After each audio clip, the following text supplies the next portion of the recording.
এক বড় বুজুর্গ বলছে, যুবক তুমি মনে রেখো, তুমি দুই দুর্বলতার মাঝখানে আছো।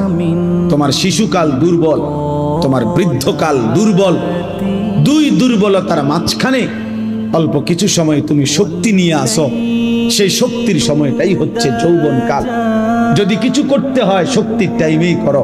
নিজেকে গড়লে শক্তি থাকতেই গড়ো, নিজের আখিরাত সাজাইলে শক্তি থাকতেই সাজাও।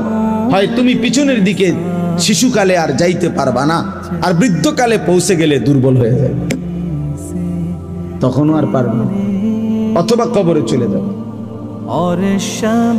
এই জন্য 17 বছরের, 18 বছরের, 20 বছরের ছেলে তোমাদেরকে বলি, বাপ এত অল্প বয়সে যদি আল্লাহ পাকের এত বড় নাফরমান হও, মাত্র 18 বছর বয়সেও যদি তুমি আল্লাহকে এইভাবে না চিনো, 18 বছর 20 বছর বয়সেই যদি তুমি একটা সেজদা দিতে মন না চায়, আরে জানোয়ার তুই 60 বছর পর্যন্ত যাইতে যাইতে তোর অবস্থা কি হবে? বেঈমান, এই বেঈমান,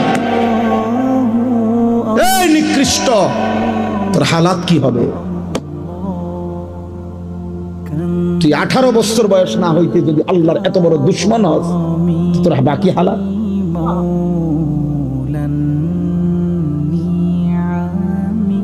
20 বছর না আইতে যদি তুই এত নারী দেখে ফেলো, এত উলঙ্গ ছবি দেখো, জানোয়ার, বাকি জীবন তাহলে কি দেখবা? হাইওয়ান বলো,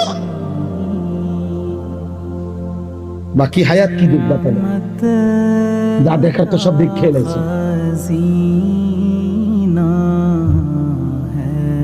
এরপরে কি করবা? এত কম বয়সে এত নারী,